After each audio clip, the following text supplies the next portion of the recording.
காசெல்லாம் பல்லெல்லாம் வளைக்கி விட்டு அப்படியே நம்ம இங்கே ஆஃபீஸ் கிளம்புனா வெளியே வந்து பார்த்தா எல்லாரும் கையை நிற்கிறாங்க.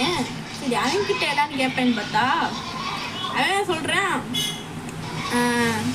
இது ஜுராசி பார்க்லேருந்து ட்ரைனர்ஸ் வந்து எல்லோரும் கடிச்சிக்கிட்டு இருக்குன்னு சொல்கிறாங்க. ஐயோ அப்போ நான் என்ன பண்ணுறது, நம்ம என்ன பண்ணுறது அப்படின்னு கேட்டேன். போலீஸ் ஸ்டேஷன் போய் கேட்டா, தம்பி இந்த மாதிரிலாம் கேஸ்லாம் நாங்கள் எடுக்கிறதில்ல சொல்லிட்டாங்க. அப்புறம் எதுக்கு இதை வச்சுருக்கீங்க கேட்டா, நாங்கள் இதெல்லாம் இதுக்கண்டு வச்சுருக்கோங்க சொல்லிட்டாங்க. அதுக்கப்புறம் ஜெயிலில் வச்சுருக்காங்க. ஆஹா இந்த மாதிரி டகலாம் பண்ண நம்மள கெடுத்து வச்சுருவாங்களே அப்படின்னு சொல்லிட்டு நான் பாட்டில் கிளம்பிட்டேன்.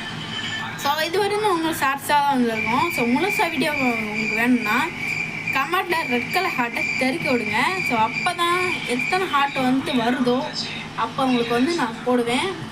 ஸோ இது உங்களுக்கு இங்கே அப்போவா நம்ம ஜெனியாக்கு அதை சப்ஸ்கிரைப் பண்ணிக்கோங்க. ஸோ நான் என்னோடய ஐடி வந்து நான் கமெண்ட் செக்ஷன் கொடுத்துருக்கேன். ஸோ செக் பண்ணி பாருங்கள். அப்படியே நமக்கு வந்து ஐடியை ஃபாலோ பண்ணிடுங்க.